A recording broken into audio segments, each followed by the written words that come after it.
after the morning wonderful session that we had in the morning for Japa, the Japa inspiration that we received from His Grace Mahatma Prabhu, we are continuing to our second session now. And then tomorrow morning again, during the Bhagavatam class time, we'll have the third session. Today morning I could not introduce Prabhuji to my heart's satisfaction, but that I'll do now. So His Grace Mahatma Prabhu, he was born in Los Angeles, California in 1950.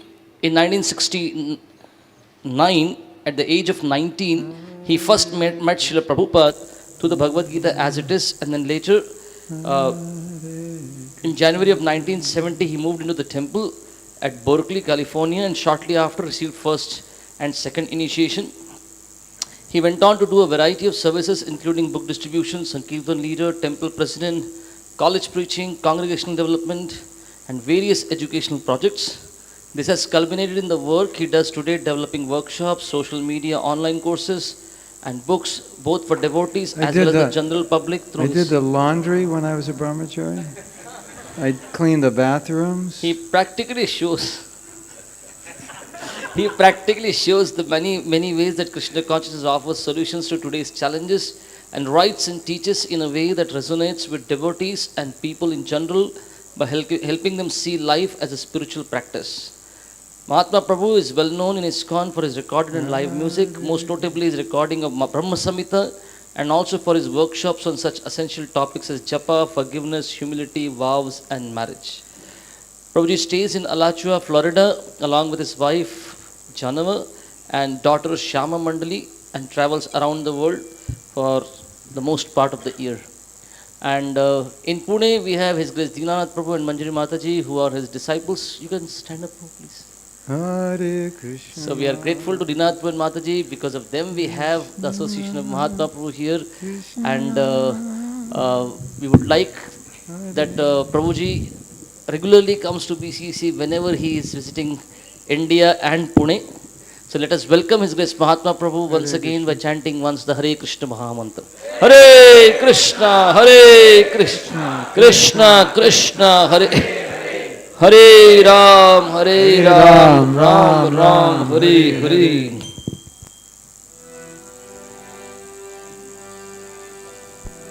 Hare Krishna. FM is available on FM Hindi में जो lecture है 106.5 FM पर आ रहा है इसका translation.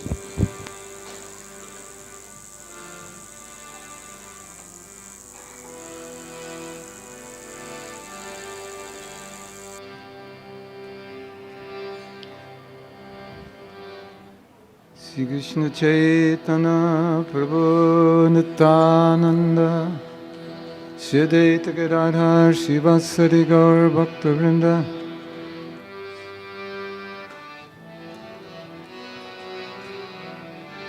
Hare Krishna Hare Krishna Krishna Krishna Hare Hare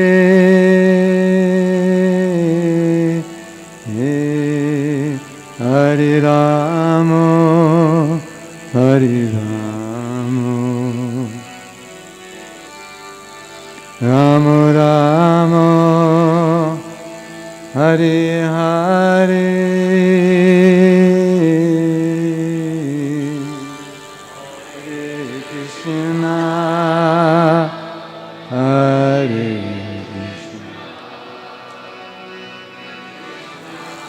Krishna Krishna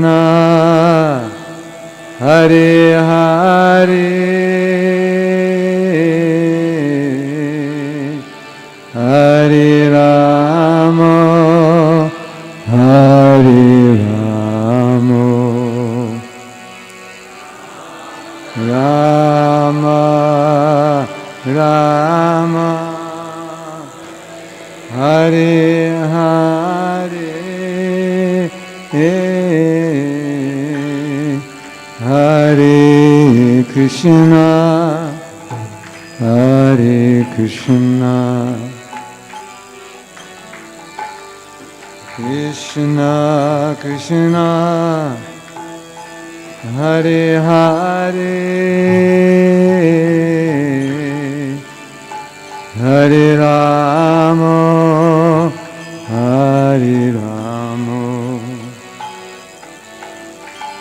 Rama Rama, Hare Hare, Hare Krishna, Hare Krishna, Krishna Krishna, Hare Hare, Hare Rama, Hare Rama, Rama Rama, Hare Hare, Hare Krishna, Hare Krishna, Krishna Krishna, Hare Hare, Hare Rama, Hare Rama, Rama Rama, Hare Hare,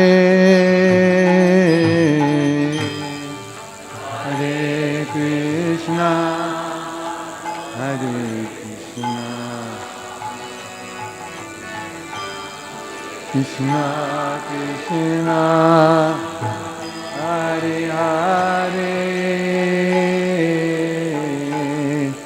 Hare Rama, Hare Rama, Rama Rama, Hare Hare, Hare Krishna, Hare Krishna, Krishna Krishna, Hare Hare, Hare Rama, Hare Rama, Rama Rama, Hare Hare, Hare Krishna,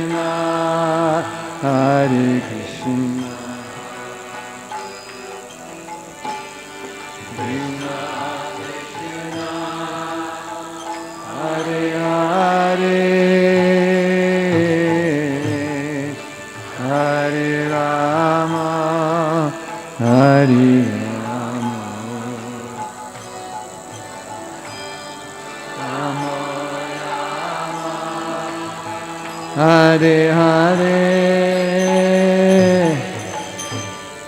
Hare Krishna, Hare Krishna, Krishna Krishna, Hare Hare, Hare Rama, Hare Rama, Rama. Watch, I'm going to play on the harmonium. Hare Hare, Hare Krishna, Hare Krishna, Krishna Krishna, Hare Hare,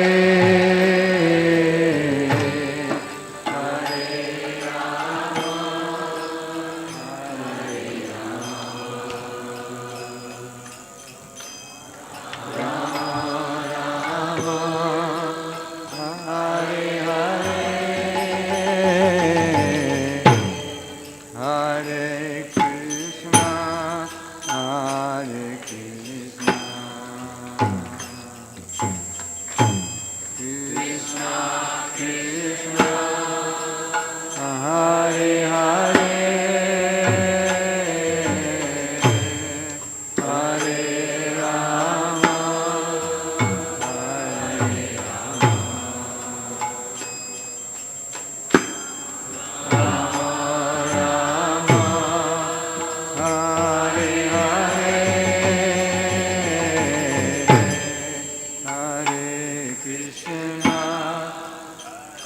to show you how to play the kartals. Not like you're playing. Just watch. Hare Hare, Hare Rama, Hare Rama, Rama Rama, Hare Hare, Hare Krishna,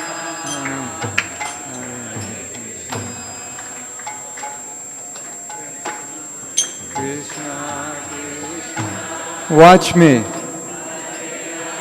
When I go like this, you stop. Hare Rama, Hare Rama, Rama Rama, Hare Hare, Hare Krishna. Got it? Hare Krishna. Give him another try. Krishna, before we fire him. Hare Hare,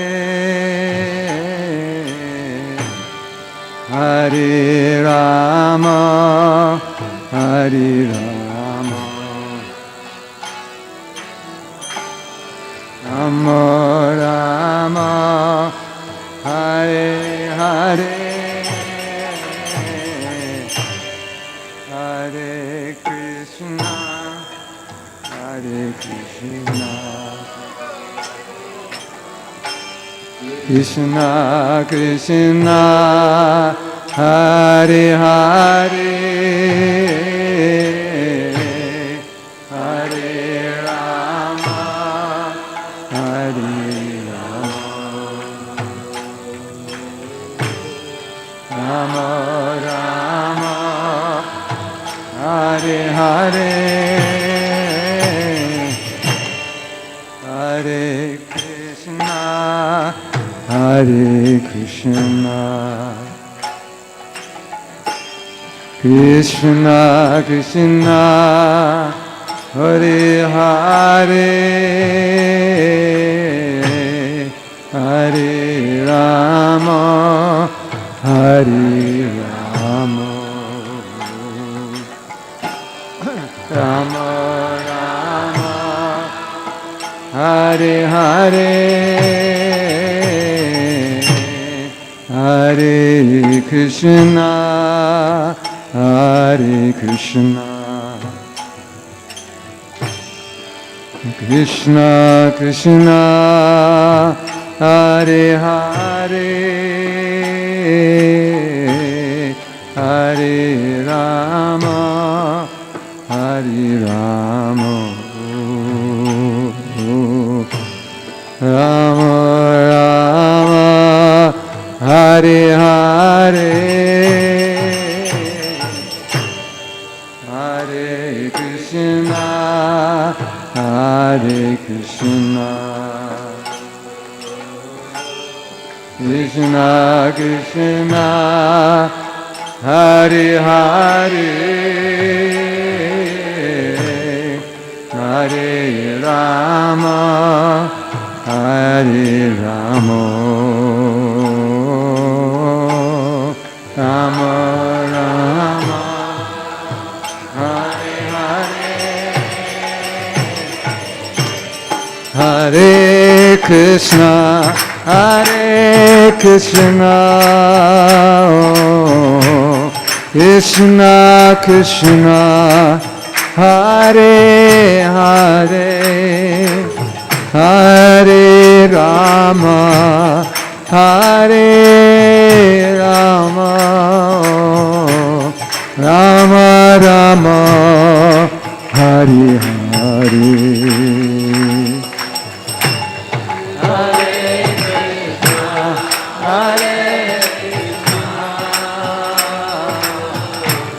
Krishna Krishna, Hare Hare, Hare Rama, Hare Rama, Rama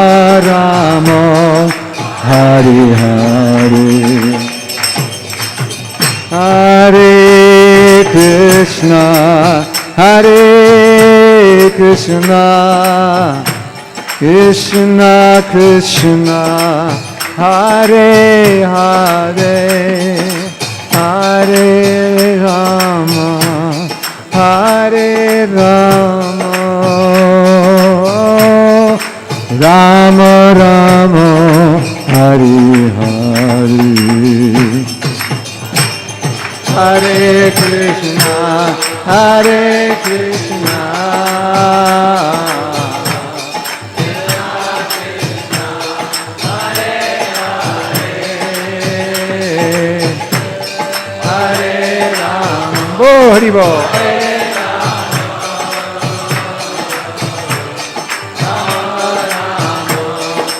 Hari Hari. Hare Krishna, Hare Krishna, Krishna Krishna, Hare Hare, Hare Rama, Hare Rama, Rama Rama, Hare Hare. Hare Krishna, Hare Krishna, Krishna Krishna, Hare Hare, Hare Rama, Hare Rama, Rama Rama,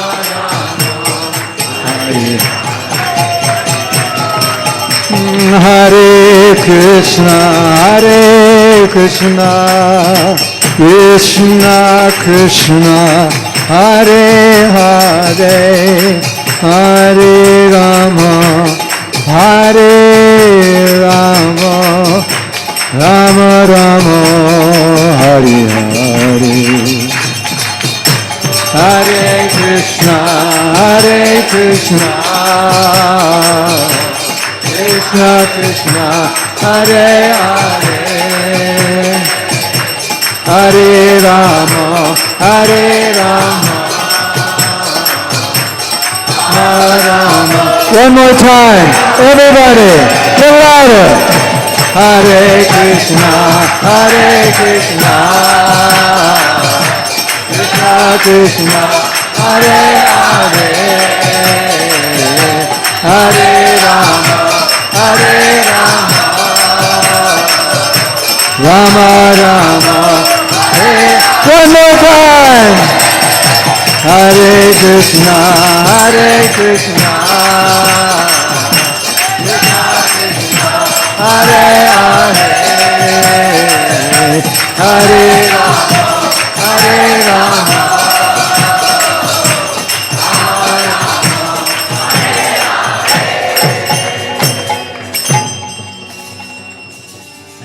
together. Hare Krishna, Hare Krishna,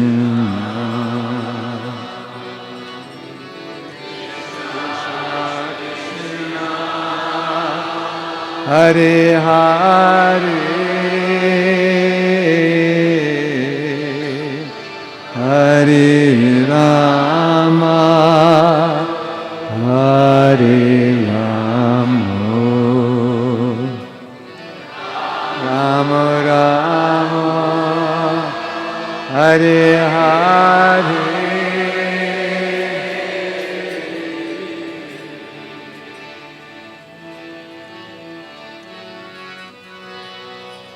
Nitai Gophamanande.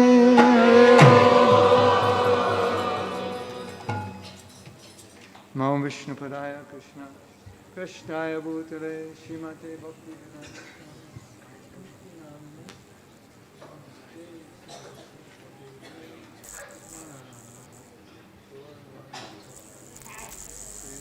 For him. Yeah, he says, it's okay. If I get tired, I can fall asleep. I want to start tonight's session. I want to do a review of what we talked about this morning, but I want to start with something I think will be really helpful for us. So I wanted to start by asking you, before we do anything, I want all of you to pray to the deities. And this is what I want you to pray for or about. And I want to kind of guide you how to do this. I want you to pray for something that you need, that's really important for you. Or pray for something you need to overcome. Something you lack, that you need, some problem you have, you need to overcome, some obstacle that's in the way of your devotion. And it could be as simple as, Krishna, I just want to love you. I don't have any love for you. But it should be something that's got a lot of emotion for you. We were talking this morning, if you've ever been in a situation where there's a lot of fear, you're afraid something bad is bound to happen, or you've been in a situation where you have to do something that's really difficult, often those are the best japa days ever. Right? Just completely, Krishna, help. I can't handle this. Or, I don't know how I'm going to be able to handle this. Hare Krishna, it would just it's all emotion. Have you ever had that experience? It's like sometimes it's a blessing if things are difficult. Or sometimes it's a blessing if you have a service that's really difficult, like you feel it's impossible. Because it makes you pray, but it's not artificial, it's real. You feel it deeply. You're in anxiety, you need this. Or you have an obstacle. And the obstacle is really problematic for you. You see this obstacle as, this is a big problem for my bhakti, and if I could just get rid of this obstacle, my spiritual life would be so much easier. You know what obstacle I'm talking about? Well, it's different for all of you, but I think we all know that obstacle, right? That one thing. If I could just move that out, whatever it is, I have this horrible anger, or it's greed, or it's lust, or it's pride, or it's envy. It's bad. It's bad. I wish I could get rid of it. You know that? Maybe you have a whole lot of problems. And they're all troubling you. Now what I want you to do is that thing that you feel you need the most, or the thing you need to overcome the most, or that thing which is causing you the most trouble, or that thing you want the most. I want to be humble. I want to be pure. But you have to have an emotional connection to it. And then if you find that thing and you connect emotionally, then when you pray to the deities, your prayer is going to be really strong. So that's what I want you to do. Can we do that? Can you find that thing? So this is, of course, a silent prayer. And the main thing I want you to do when you're praying is really feel that. Like if you have a problem, really feel how it's a problem. Or if you have a desire to achieve something in Krishna consciousness, really feel how important that is for you. Or how if you achieve that, how you would feel. The purity, the strength, the peace, whatever it is, you would feel. Okay? Can we do that? Okay, let's do it. So you can all face the deities and pray to them in your heart of hearts.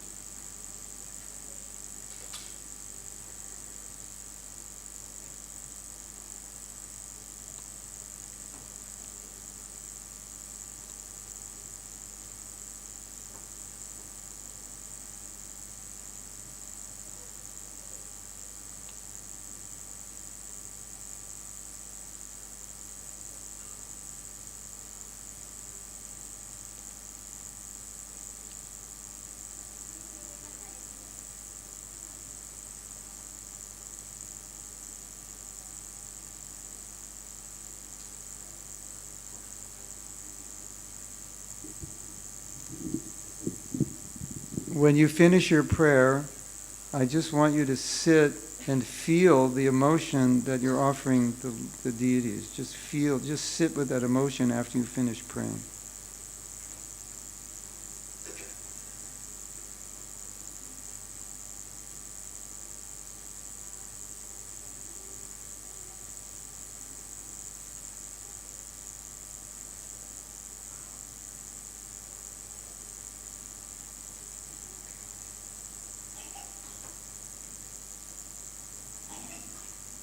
And there, what I want you to do next is,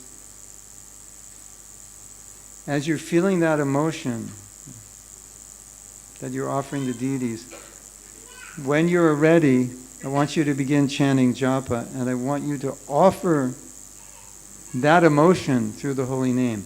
I want you to offer that prayer that you were just praying for now by feeling that emotion and offering that emotion through your japa. So whenever you feel ready, now, in a minute, 2 minutes, whenever you feel ready, you can begin chanting japa with that same prayer, with that same emotion, now through the holy name.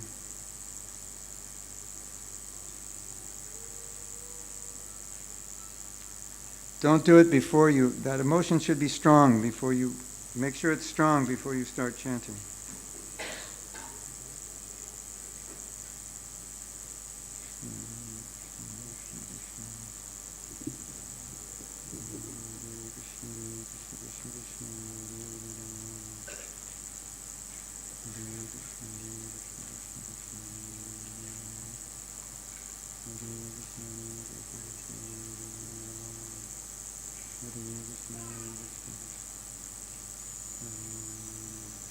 And as you're chanting, if you lose connection with that emotion, just stop, find that emotion in your heart, and then again start chanting.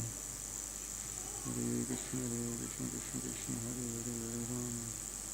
Hare Krishna, Hare Krishna, Krishna Krishna, Hare Hare, Hare Rama. Hare Krishna, Hare Krishna, Krishna Krishna, Hare Hare, Hare Rama. Hare Hare, Krishna, Hare Krishna,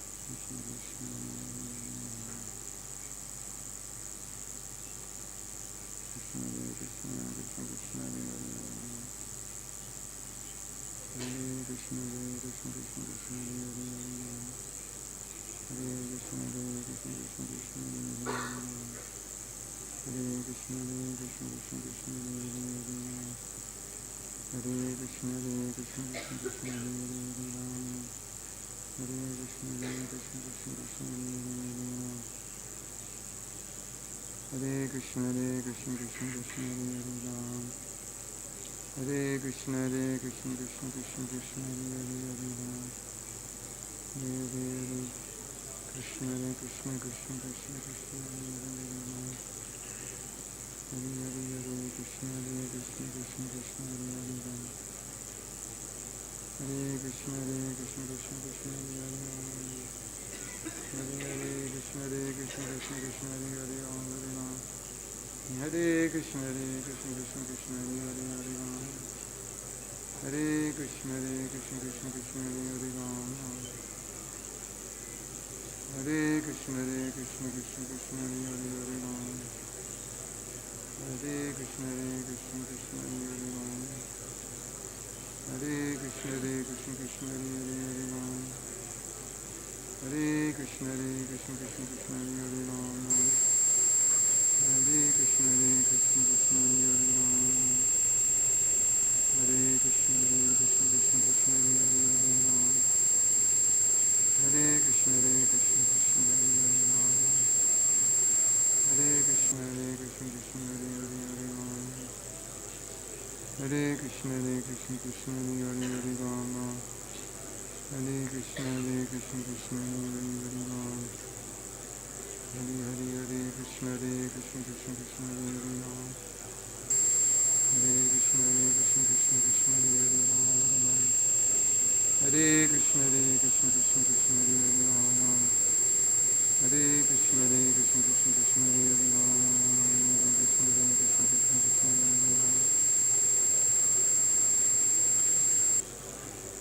Hare Krishna, Hare Krishna, Krishna Krishna, Hare Hare Ram. Hare Krishna, Hare Krishna, Krishna Hare Hare Ram. Hare Krishna, Hare Krishna, Krishna Hare Hare Ram. Hare Krishna, Hare Krishna, Krishna Hare Hare, Hare Ram.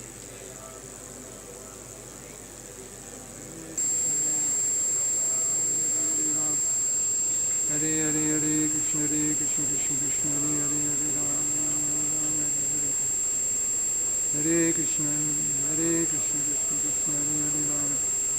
Hare Hare, Hare Krishna, Hare Krishna. Okay, so just stop for a moment. We're going to continue.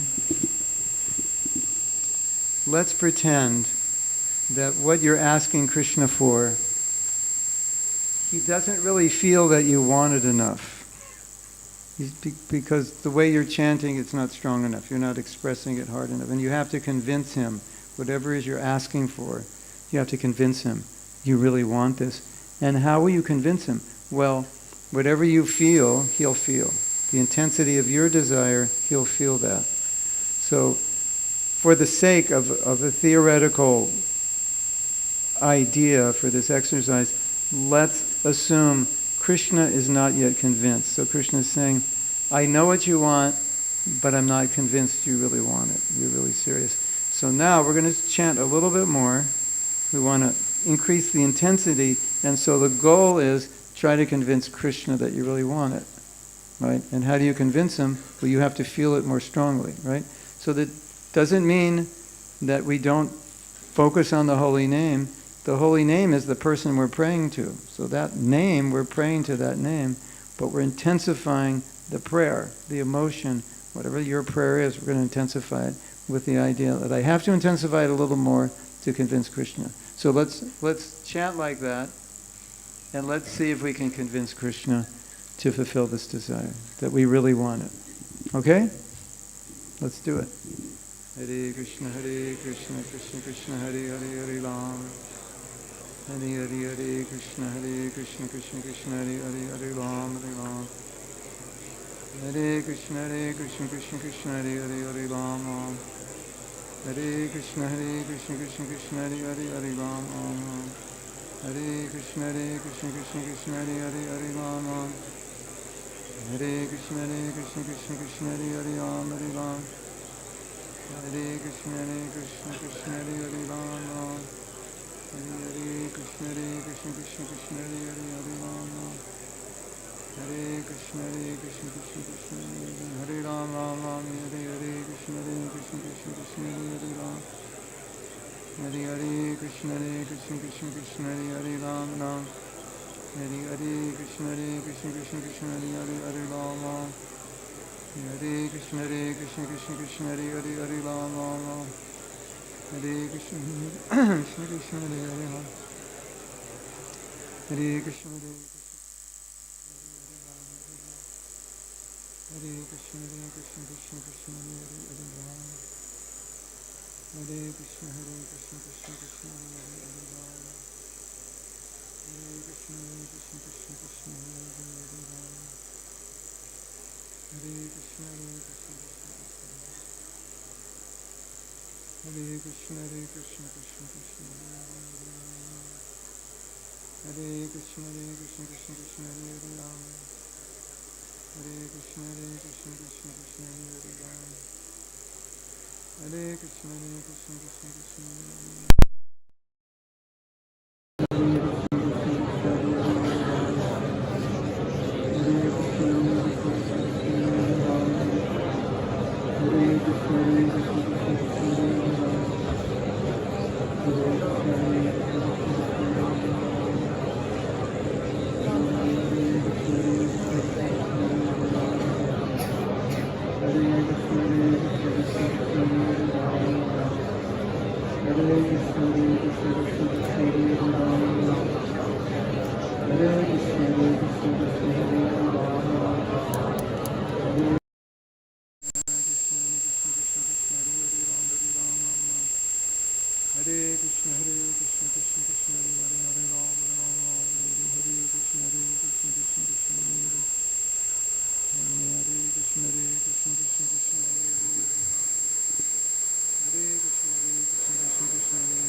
Okay, we're just going to go for a little bit longer. You just have a little bit of time left to convince Krishna.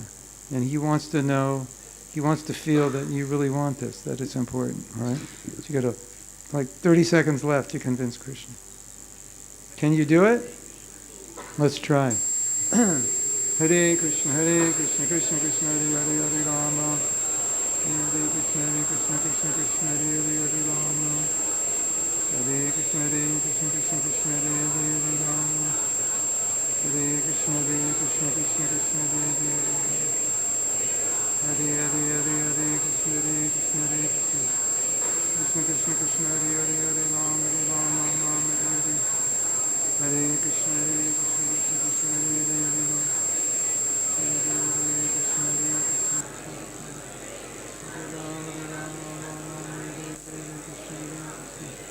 Okay. I want to ask you now to share. Anyone who wants to share, I want to ask you to share. What was your experience of this? And maybe your experience was that it was really good. Maybe your experience was that you had difficulty. I just would ask you, anyone who's willing to share, and then we'll pass the microphone. Do we have a microphone? Yeah, we can. He wants to share.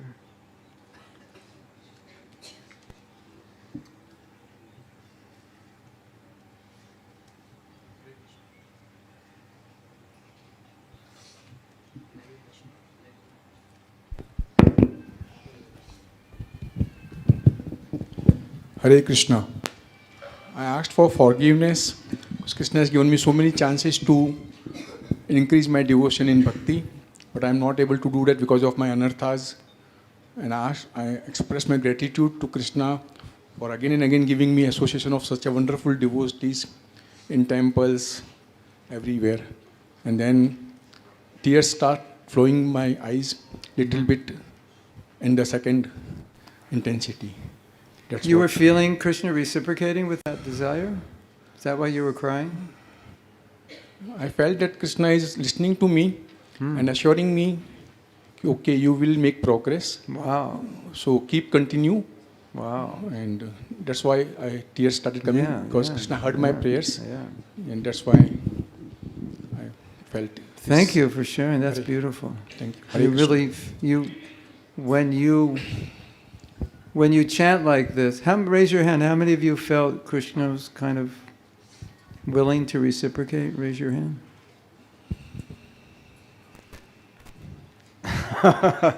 Got a lot of people with a guilty conscience here, I think.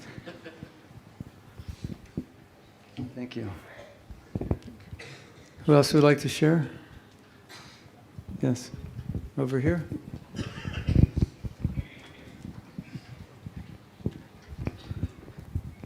Hare Krishna. So generally before this seminar, when I'm making the attempt to hear, it was trying to attempt to hear mechanically. But when you told about having a emotion and a prayer, so and the Krishna being the person being the name himself, so that I felt I did not have to separately so much focus mechanically. That hearing came more natural. Oh, that's good. That's good. And when you told about 30 seconds, that time I said, okay, put everything aside now. Just thank you. In case you didn't realize what I just did here, I'm trying to teach you how you should chant every day for the rest of your life.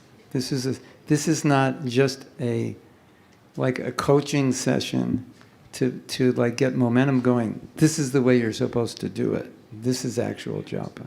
That's why I did this exercise, to give you the experience of what you should be chanting like every day. And what you said is so important. He said, when I intensified it, then everything else in my mind went away, because that's the nature of intensity. It focuses. So you became more focused, right? Such a good example, isn't it? You became focused on, wow. So that would mean, if we accept this as true, that would mean when we're not focused, we're not intense. And I think we all know that. It's true. Huh? Huh? Huh? Huh?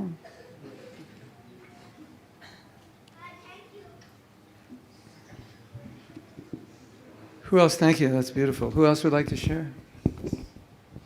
Yes. Hare Krishna. When you said start chanting, then I started with, okay, usual chanting, because I thought I'm doing good. But prayers in front, but chanting followed. Then you said, no, Krishna is not convinced. Then I increased my intensity by just being louder. Mm-hmm. But when you finally said, it's only 30 seconds, then nothing else other than crying for His mercy. Nothing else. And what happened? What did you feel? That last 30 seconds I felt could have been more than 30 minutes, not only just 30 seconds. Keep chanting like that. Yeah. 16 rounds like that. That would be amazing, wouldn't it? Yes. Imagine, I think if we ask, Krishna says, I reciprocate. I take 10 steps for every one you take. So I think we could all understand that if the intensity we had at the end was normal with our japa, I probably wouldn't have any problems in my spiritual life, because whatever problems I had, I could just ask Krishna to help. He would reciprocate with my intensity, and so my japa would be like, as Bhaktivedanta Thakur says, Ashodi Maya, the medicine to cure Maya. It would be, every morning would be amazing, and my day would be amazing, because I told Krishna what I want, and Krishna wants to help. And so I have a problem, and I want to express my problem to you because you can help me solve this problem. What I facilitated today is the way I try to chant every day. So I can't say it's perfect every day, but I try, and I have a lot of experiences like what you're having now every day. And I talk to hundreds of devotees who have no experience like this when they chant. And my problem is, it hurts me, because there's something in the holy name that is going to cure all our material disease, material contamination of the modes of nature. And so many devotees are just chanting and they're not connecting, they're just trying to get their rounds done. And so every morning, even though they're chanting, they're missing the experience of Krishna's reciprocation because they're not really asking for it. And so as we said this morning, Krishna is reciprocating with what you're asking for, and usually you're not asking anything. So he's reciprocating with nothing because you're not asking. And that's why you feel nothing when you chant japa. We have a saying in America, and this came from the days when photocopy machines came out. And you remember those days, it wasn't digital. You know, you make a copy of a copy of a copy of a copy. And so sometimes you would photocopy a copy which was photocopied on an old machine, which wasn't that good, you know, it wasn't really dark. And so we had this saying, garbage in, garbage out. So you give me a, you know, don't expect a good copy. Maybe now it's different because they digitize it or whatever. But in those days, it was just a photograph. And so it always came out, it was analog, it always came out worse than what you put in. Garbage in. So you give me a bad copy, it's going to come out bad, right? So garbage in, garbage out. You put garbage into Krishna, what's he, you know, going to give you back? You chant garbage japa, you get, what do you get in reciprocation? Garbage. Not garbage, you just get nothing. So that's my problem. The devotees have this beautiful holy name, Jai Sri Krishna Sankirtan, that can solve all problems. You can connect with Krishna, you can offer your heart, you can pray for whatever you need or to overcome. And then so many devotees are just chanting to get their rounds done. And this whole realm of japa, they don't experience. And it's kind of like if you're a businessman and it's really easy to make money and you can show people how to make money, it's quite upsetting to see poor people. Because you know, it's like so easy to make money, they just don't know how to do it. But I can show them. It's like that. Like I can show you how to do this. And so if you want to help me overcome my depression, then please just chant like this every day. And then I'll be very happy. Otherwise, I'm not coming back here. So I need letters from all of you. My japa is amazing. I'm crying, rolling on the floor. Of course, then I may not come back, and I think, well, I don't need to come back, you know. I'll come back and you give the japa class and I'll listen, you know. All right, who else wants to share?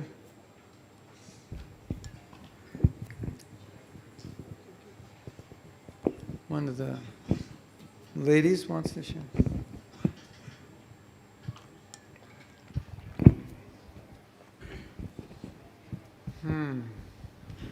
Hare Krishna, Prabhuji. Prabhuji, it was, the difference I felt was, I think until now, whatever chanting I was doing was without the purpose, it was only to complete the rounds. Yes. The moment you gave us the purpose of convincing Krishna, the intensity increased automatically and I could relate and connect to Krishna while chanting. and this was without beads. Oh, So even wow. without beads, Yeah. I could, I mean, just few minutes. So I think the purpose was missing until now. Yes. And once I got this purpose, it was, I could feel that Krishna is actually listening what I am asking Wow. for. Beautiful, beautiful. And then, Kirtaniya Sadhari, if you got in that zone, why would you ever want to stop chanting? Yeah, isn't it? You know, it's like, if you get in this zone, I'll make a promise that after you chant like 5 rounds, and you look at your watch, you will think you were chanting 8 minutes, and you look at your watch and it was 35 minutes. You won't realize. And the opposite is true when you're chanting bad rounds. You know, I thought I was chanting for 35 minutes, and you look at your watch. Oh, it was only 8 minutes. It'll be the opposite. Yeah. Now, when we talk about prayer, japa as prayer, and putting emotion into prayer, some devotees, they get confused and say, you know, I don't know how I could pray and hear the holy name at the same time. And I say to them, when you pray to the deities, or if you pray to the deities, would it be a problem to hear your prayer while you pray? And they say, of course not. So why is it a problem to hear the holy name while you pray? And I've come to the conclusion, it's not a problem, it's only a conception that it's only an idea that is a problem, because we think we have to focus on hearing, and trying to focus on hearing so much that I can't, it's like I have to do 2 things. I have to juggle 2 things at once, but they're not actually 2 things. It's the same, it's one thing, but we think it's 2. Because when you pray to the deities, no one has a problem. Like, how do I focus on my prayer and feel the prayer? Nobody would say that. It doesn't make any sense, does it? It's not a, you know how sometimes we complicate things that aren't complicated? And so that's something we complicate, but it's not complicated. So I wanted to do this praying to show that the Maha Mantra is a prayer no different than any prayer you would offer the deity. And the point is, when we pray to the deity, I've never heard anyone ever ask me the question, Prabhu, can you help me? How do I control my mind when I pray to the deity? I've never had anyone ask that question, because it's not a problem. Right? It's only a problem when we're chanting japa, when we don't understand that japa is a prayer and we think it's some mechanical meditation process. Then we have that problem. How do I control my mind when I'm chanting? Isn't that interesting? That no one has a problem when they're praying to the deities. I can't pray, my mind's all over the place. No, you're looking at the deities, it's pretty easy. And as I said earlier, the more intense the need, the more intense the prayer, and as you said, the more the mind is fixed. So I think it's quite simple. And that's why I wanted to do this exercise. I just wanted to equate prayer with japa, which it is, and give you the experience. I'm very happy to hear your sharing. Anyone else want to share? You can share if it was difficult. You can also share. Yes. Microphone with me. So, Yes. thank you, Guru Maharaj. It is interesting experience, because sometimes you are taught not to think anything else besides Krishna, besides his leelas and so on. And so you just sometimes think that it's your own deals, your problems. You have some problems, and so you have to deal with them. Why should you pray for it? Mm-hmm. And also one realization that came to me, that you have some anarthas, and before asking for Krishna to help him to deprive it from from you, release, yes. You should understand that it is a real problem for you, because sometimes we so got used to these anarthas. For example, anger.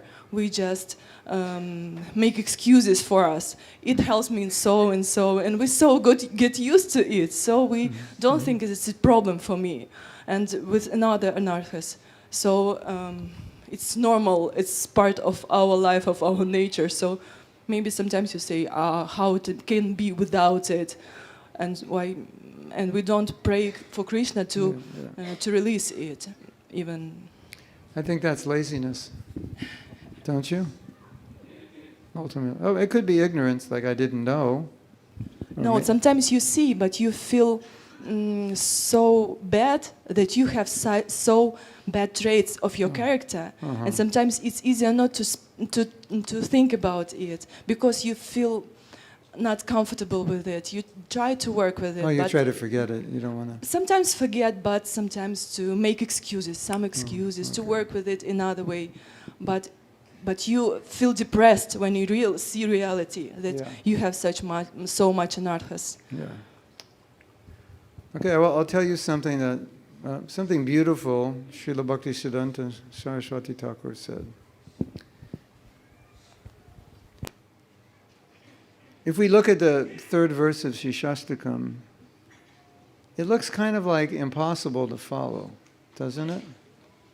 Like I'm supposed to be humble like a blade of grass. Okay, Prabhus, I am going to sit at the doorway, so when you leave, please walk on me. I'm just going to lay on the floor and please walk. Any volunteers for that program? Now, I will let you volunteer for that program only if you feel lower than a blade of grass. So that's the qualification. Anybody feel lower than a blade of grass? Anybody want to feel lower than a blade of grass? Kind of like, feel lower than a blade of grass. That means everyone's going to walk over me. I don't know about that. Let me think. That doesn't sound good. That doesn't sound good, does it? At least, even if it sounds good to you, it sounds pretty difficult, right? Tolerant like a tree, and the example is you chop down a tree and the tree doesn't complain, right? If you're in line for prasadam and someone accidentally walks in front of you, you might complain. That's not as bad as a tree being chopped down, but we might complain, right? Somebody cuts in front of you, you might complain, right? The Uber driver, the taxi driver charges you 2 rupees too much. You might complain, right? So to be tolerant like a tree, that means, someone's chopping you and it's like, fine, here's, I give you my shade. And that's like, who can do that? And again, how many people in the world would even want to do that? Or even if they wanted, who would even try, right? And then this one, this next line is very interesting. Amanina manadena, offering all respects to others and not wanting any respect for myself. You can all say, wow. That is a real wow, right? Like, I don't want any respect. Okay. I just want to give respects to others. To everyone. I want to respect everyone. Not just devotees, not just good devotees, but everyone on the street. Respect. You're better than me. Respect means higher. So, like, could you imagine seeing everyone in this world higher than you? That's inconceivable. I mean, we can imagine a pure devotee sees everyone spiritually higher, but to see everyone as better than I am, that's like no ego, right? Ego is like a blade of grass. And then not wanting any respect for myself. So imagine we have a big festival, and you're cooking for the festival, and you're staying up every night till midnight, and coming back in the kitchen at 4 a.m. and you're cooking all day, and you did that for 3 days. And after the festival, when we're giving appreciations, everyone in the kitchen got an appreciation, and they only worked 3 hours a day, and you didn't. How would you feel? Never cooking again in this temple. Or would you feel, if you were more advanced, you would feel, beautiful, I'm glad they didn't say anything. Like how many people would feel, I'm glad they didn't say anything? Not a lot. Maybe some of you would. But I think most of us would be upset. Like, why are these people cooking 3 hours a day getting recognition? I almost killed myself and nobody said anything. There are people who actually have left ISKCON because of things like this. You know that? So now we look at this verse and we're supposed to chant Japa in a humble state of mind when we've been given 4 things to do that are pretty much impossible to do in our present state. Have you ever thought about this? Like, how am I supposed to chant in a humble state of mind when I can't do any of these 4 things? You know, or I could delude myself and think that I could, but I can't. I think if we're honest, we can't do that.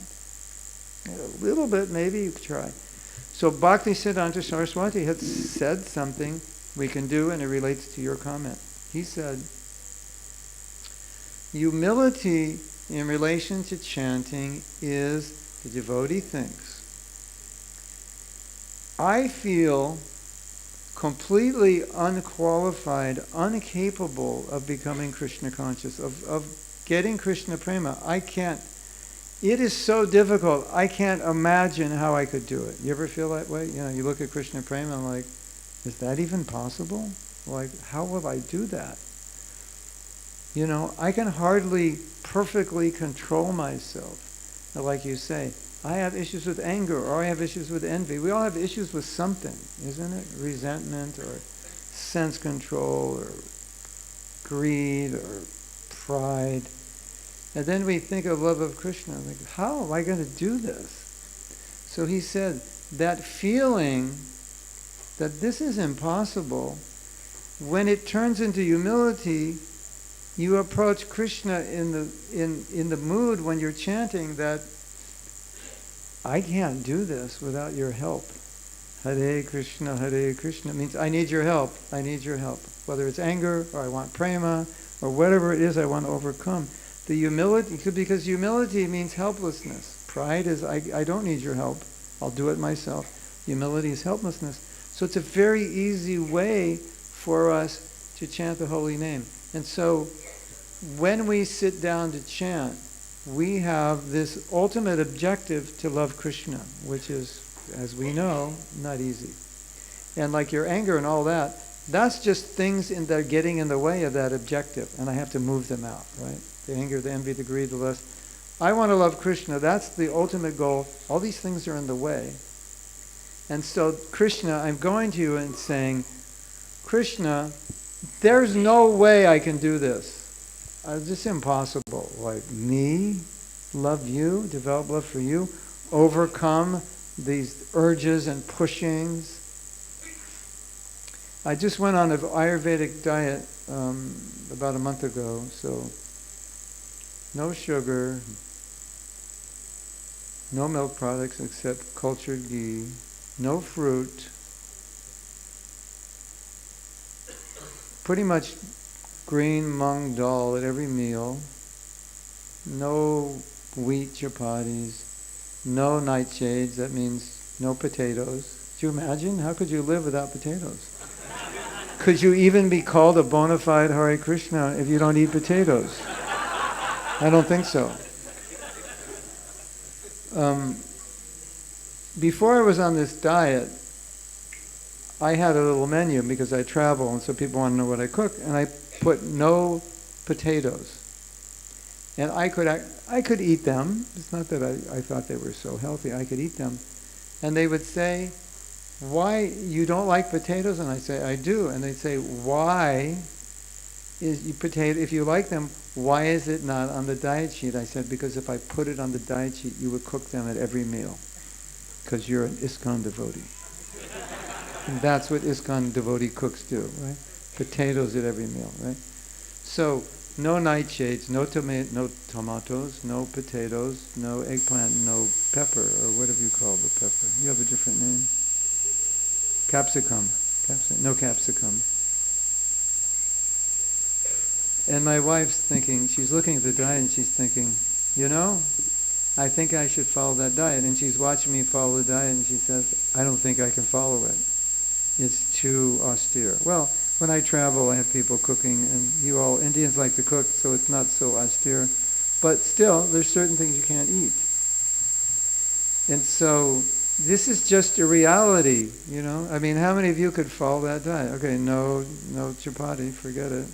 It's over. No potatoes, I'd kill myself, right? No brinjal and tomato sabji with curd, oh my God.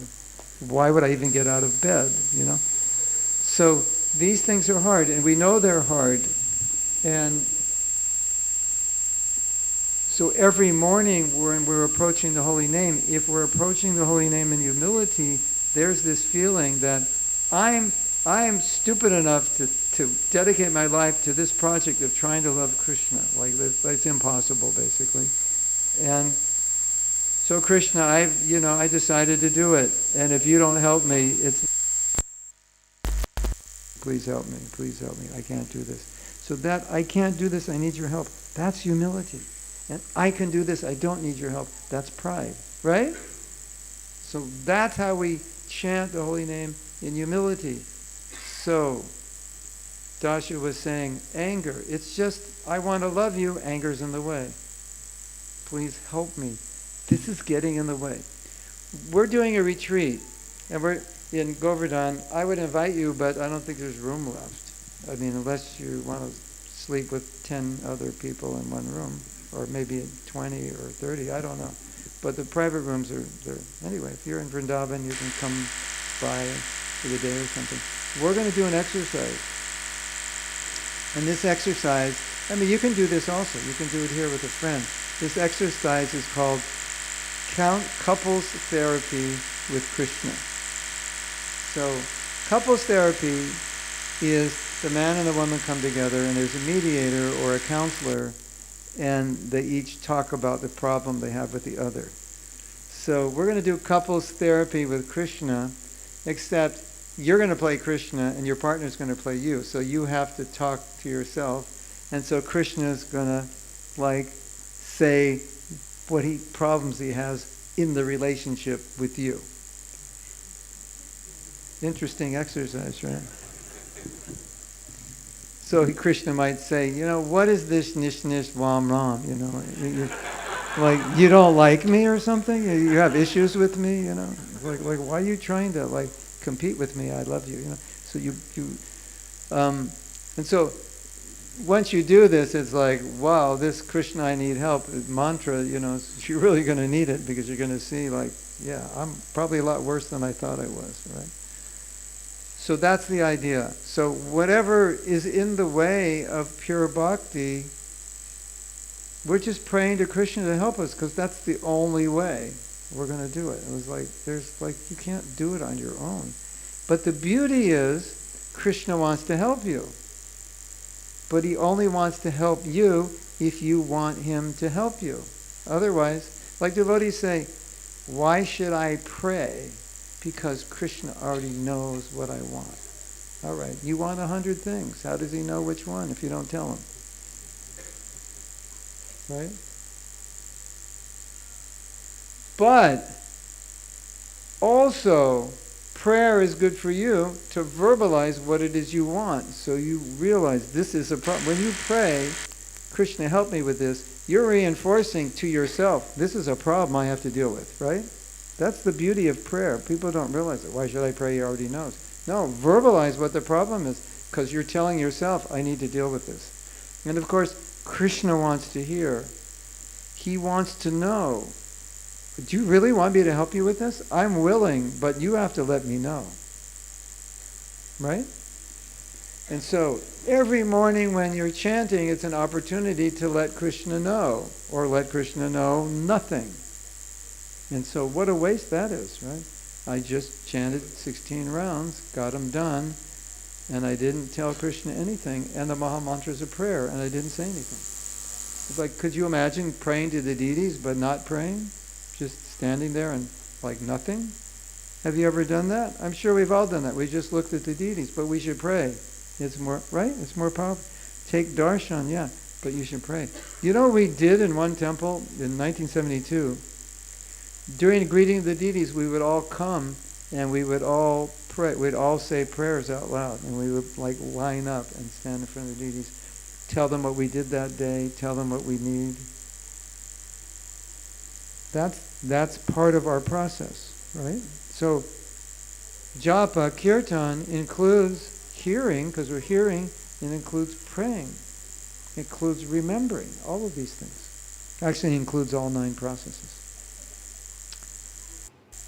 Anyone else want to say something? Yes, over here.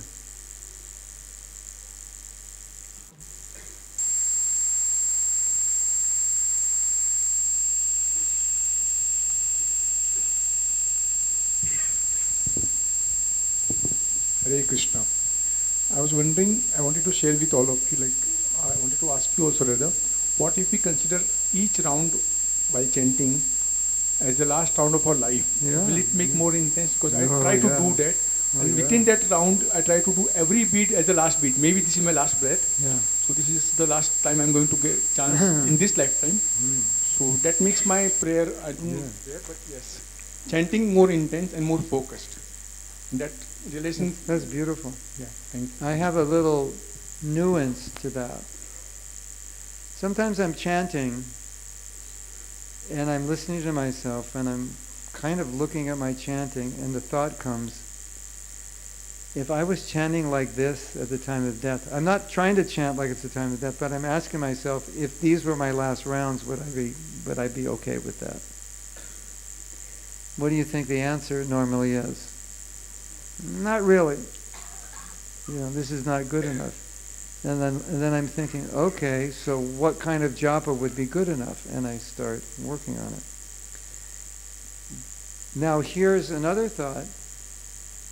I always think, I don't always think, but sometimes when I'm chanting, I'm thinking, so I'm going to probably be chanting, hopefully, at the time, if I have one of those good deaths where they say you have 7 days to live and, tell you what time you're dying and you can prepare and, that's what I'm hoping will happen, But, so, I'm thinking, when I'm at the time of death, then all the chanting that I did in my life is preparing me so that I can chant purely then, because it's going to be like a lot more difficult, don't you think, to chant really good rounds at the time of death after 50 years of bad rounds? It's like, we're supposed to be practicing for the time of death, and I don't want to realize when I'm dying that I haven't been practicing, or I've been practicing the wrong chanting. So I think that's also a nice meditation, that I'm chanting because I want to chant purely at the time of death. So let me practice now chanting in a way that I would like to be chanting when I'm dying. That's very helpful. Thank you for sharing. You agree? You all think that's a good idea? That was Ayendra always said that. And I was in a lecture. Prabhupada was talking about Parikshit Maharaj and telling us that he had 7 days to live. And Prabhupada said, but you don't know if you have 7 moments. So this kind of chanting it's good because you don't really know. There's no guarantee. I mean, we all don't think we're going to die today, but Prabhupada said there's no guarantee, and we know that. And I was saying this morning how appreciation of the position we're in, this valuable position we're in, that we have the holy name and we have bhakti, is very, very important. Because in life, things we don't appreciate are taken for granted. Yes? That's just normal, right? And the things you appreciate are taken, are relished and cherished, right? So I think it's important for all of us, if we want to improve our chanting, there's got to be some foundation of appreciation. And so, if you're not chanting good rounds, it's hard to appreciate, isn't it? But when you're having good experiences with the holy name, it makes it easier to appreciate. And when you appreciate, it makes it easier to chant good rounds. They work together. So let's think of ways we can appreciate. And I think one of the things that we obviously should be appreciating is that the holy name is so powerful. He can purify anyone. And even though we're disqualified, Mahaprabhu's put so much mercy in the holy name that any of us can become pure devotees by chanting. And there's no other way we could become pure devotees. It doesn't matter. You could become pious. You could become purified. There's many things you could do. But to become a pure devotee of Krishna, it's only through the chanting of the holy name that it's going to be possible. And we all have the holy name. That's amazing, isn't it? It's amazing. And let us appreciate this verse, Om Apavitra Pavitrava. You know that verse. We chanted it in initiation. Whether you're pavitra, apavitra, pure or impure, sarvavashtam kritopiva, which means whatever you've done, wherever you've come off of, I don't know what you've done in the past, where you've been, but if you remember Krishna, in this case, if you chant the holy name, you'll become purified, right? So why do we have this famous story? It's such a famous story. Everybody knows this story of Jagai and Madhai. Like, sometimes there's stories in Shastra we kind of know, but we don't know well, isn't it? Or sometimes we don't know for some reason. Maybe the story's not that important. But this story, everybody knows. And so, why is this story significant? It's significant because when people come to Krishna consciousness, people will have doubts whether they can become purified. And why would you even want to do this if you doubt that you can become purified? And this story of Jagai and Madhai is meant to take away that doubt. Because you might say, I don't think I can become pure because I've done so many bad things, I'm not whatever, And my question to you would be, do you think you're as bad as Jagai and Madhai? And you could be artificially humble and say yes, but if you're honest, you have to say no. Because nobody was as bad as them. Well, there was one other person worse than them, but that's only the other person that was as bad as them. So for the sake of discussion, we'll say nobody was as bad as them, and the holy name made them pure devotees. Don't you think that's encouraging? And so, when we're chanting and we're praying, Krishna, please help us, we need to have faith that the holy name, despite our past karmas, samskaras, pop, whatever, the holy name can purify us and we can become pure devotees. And with that faith, then we can pray to Krishna, please help me become a pure devotee, because I know it can happen. I know you can do it. We have to chant in that mood. Yes? Yes. Yeah. Yes?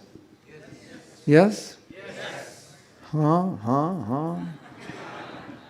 Yeah, okay.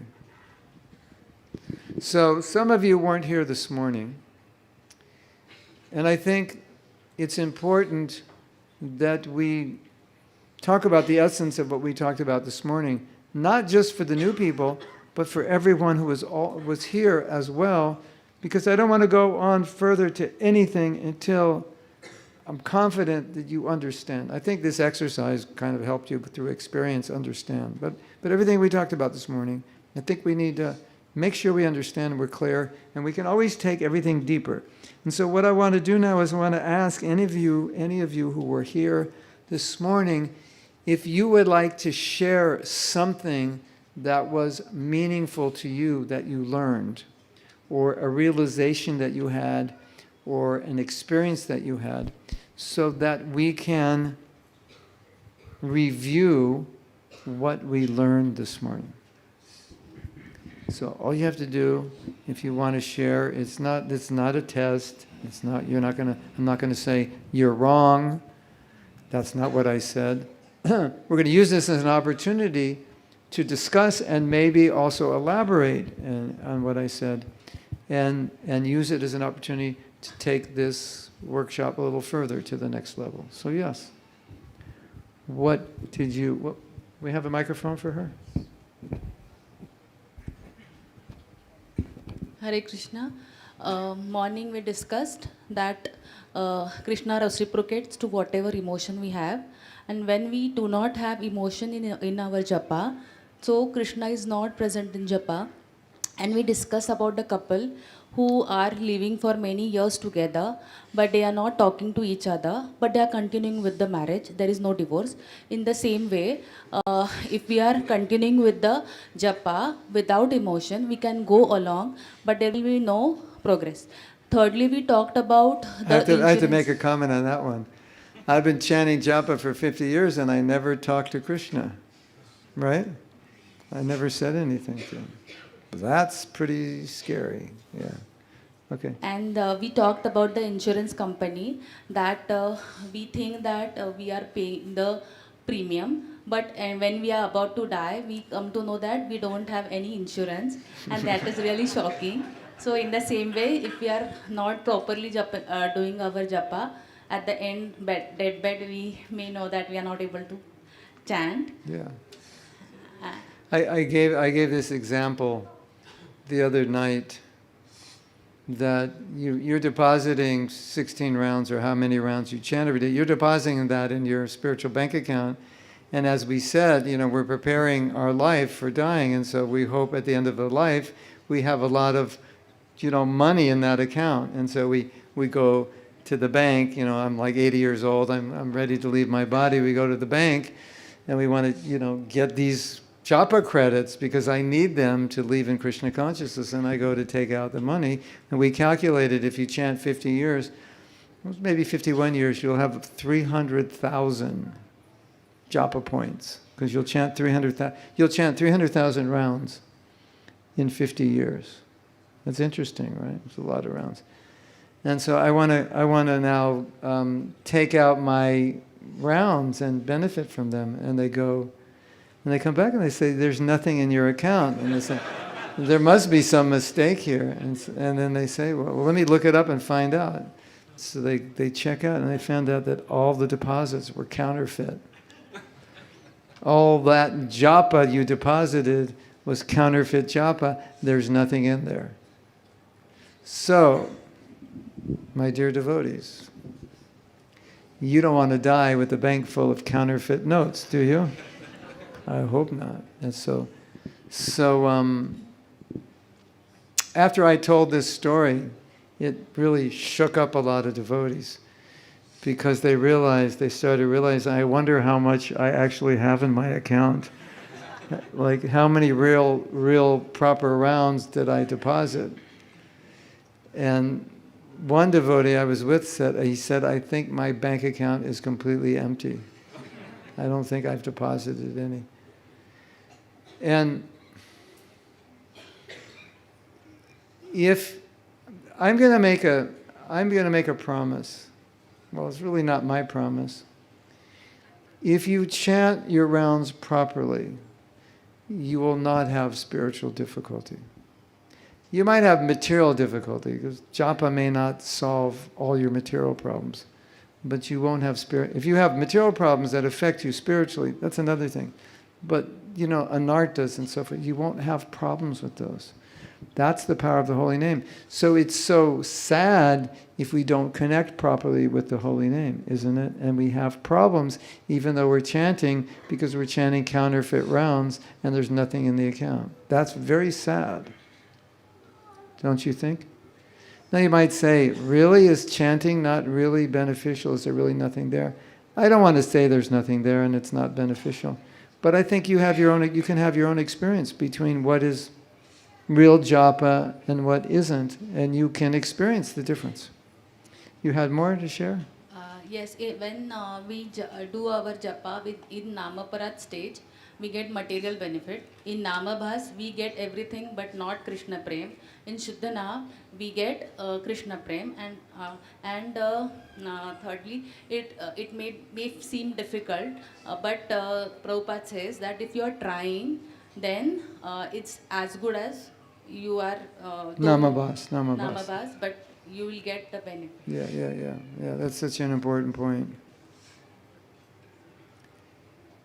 Have you ever done some service and it wasn't anything special and you were kind of not so happy? Has that ever happened to you? Like you go on book distribution all day and distribute 2 books. And the devotee next to you distributes 4,000. And you're not really happy about that, right? You kind of don't like that devotee anymore. Prabhu, I hate you. You ever have that experience? And so what we're doing is we're evaluating the value of our service based on something external. And so if you did that with Srila Prabhupada in 1965, he didn't really have a lot to show. He had the Bhagavatams, he had 1 disciple, and he had 3 books. And he had some Bhakti-guided magazines. No movement. He tried to start a temple in Jhansi, and it didn't happen. So if you were to analyze, this doesn't look like world Acharya, does it? But Prabhupada said, it's not a question of what you do, it's a question of how much you try. And Prabhupada said, Krishna, even if you don't do well or you fail, Krishna sees that you've tried. So I think that's really important, right? Because sometimes you're going to try to chant good rounds and you're going to do everything that we learn in this workshop, and you can read every book on Japa and do everything, but some days it's not going to click well. It's just, you're not going to really be able to do it. But if you try, that's your perfection. That Krishna sees that. And sometimes the only thing we can do is try. I want to do something great, but maybe I can't. I can just try to do what I can do. And there's a beautiful story. Would you like to hear a beautiful story? This is one of the most beautiful stories that I've ever heard about Srila Prabhupada. Are you interested?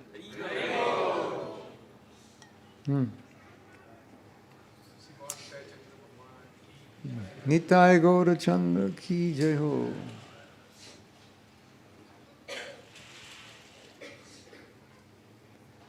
There was a devotee who was having difficulty. And sometimes what happens for a devotee is they're steady for some time and then they fall. Give in to something, whatever. Could be something big, could be something small, but some deviation. And then they get themselves back up and then they're steady for some time and then they fall. I'm not saying that it happens to a lot of devotees, but it's not uncommon.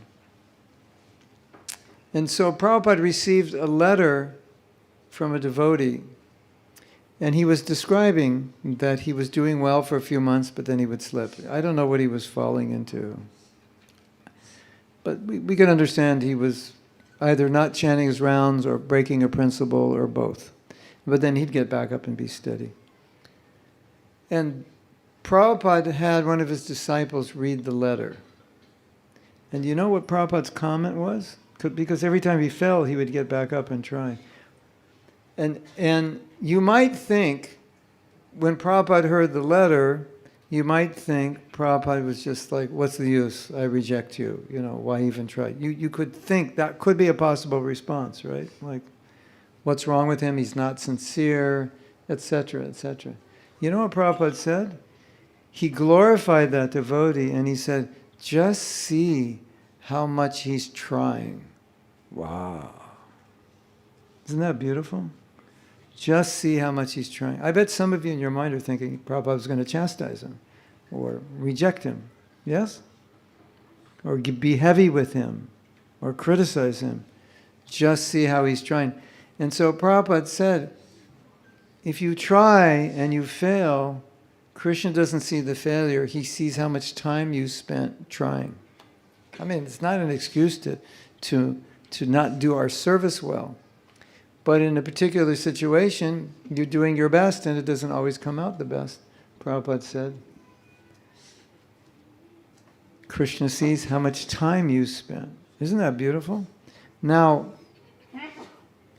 for us, in our society today, our society conditions us to evaluate our success based on external, what do you call that? Metrics, yeah. Isn't it? How many did you sell? Let's see, right? What did you contribute? How many hours? What did you produce? What's the label on your purse? What's the label on your shoes? What car do you drive? What's the position you have in the company? What's your neighborhood? And so we're constantly being evaluated, isn't it? Right? In some sections of society, like if you don't have high-end labels on everything, some people won't even talk to you, right? Yes? Yeah, I've been told that. So that has an effect on us, because when we're being judged by that, we start to judge ourselves that way also. And here's the problem, and this is a big problem, so please listen. We are judging ourselves based on our external success, and Krishna's judging ourselves based on our effort. And so if I think I have to do something to impress Krishna, then I'm misunderstanding what impresses him.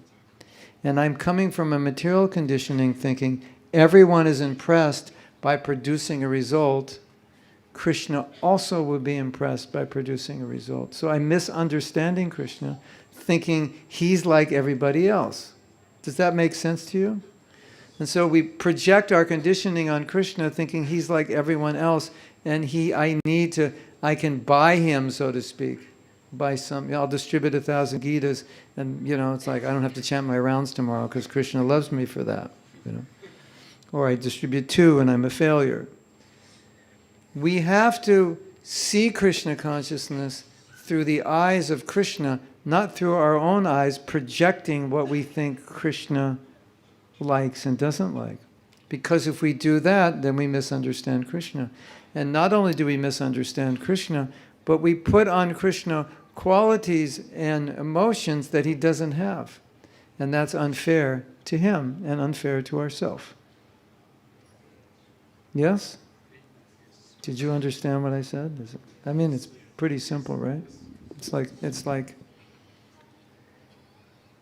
if I make a judgment about Kanai Thakur, how he feels about me, which is not how he feels about me, because I just have some problem and I think he sees my problem and he's judging me or whatever, but he's not. That's very unfair to him, isn't it?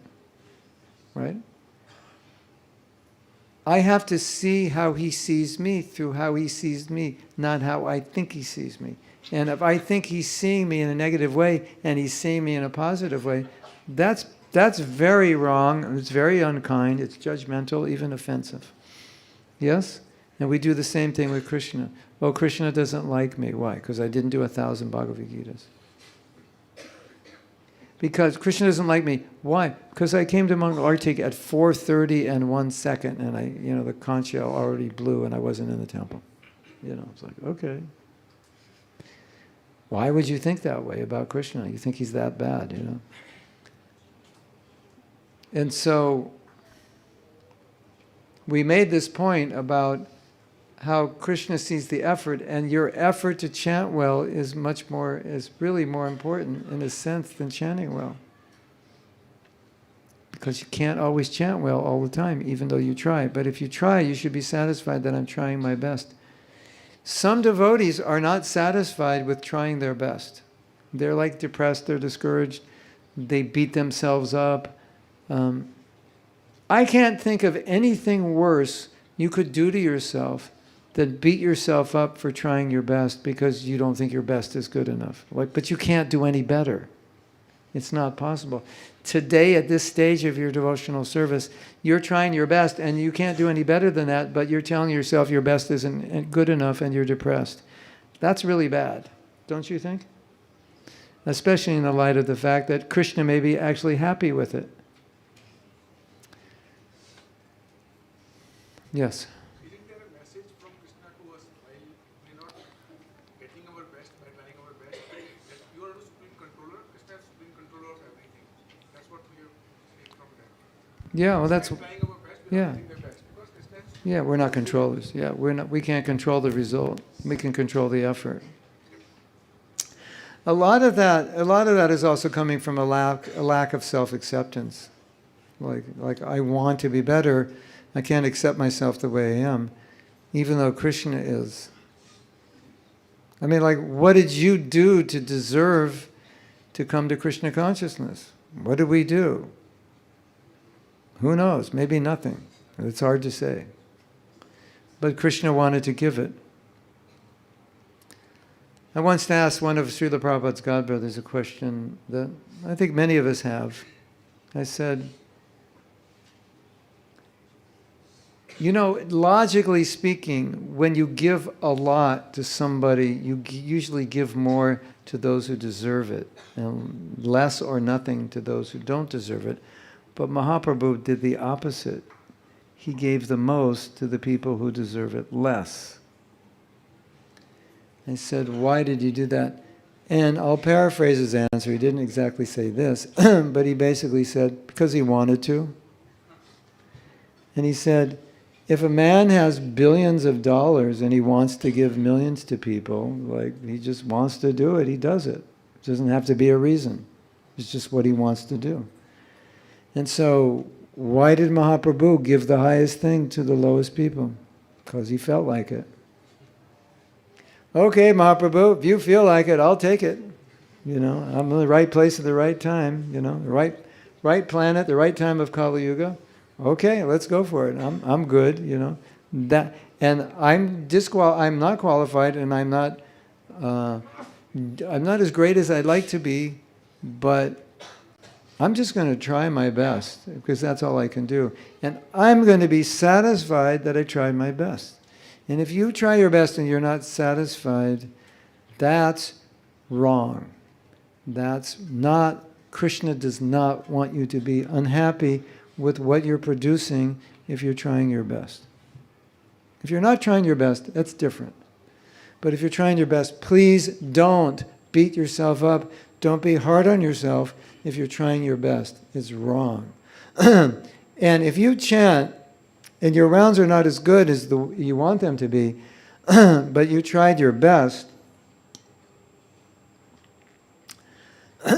then please be satisfied. Oh, today I tried my best. The rounds weren't good, but I tried my best. Be happy.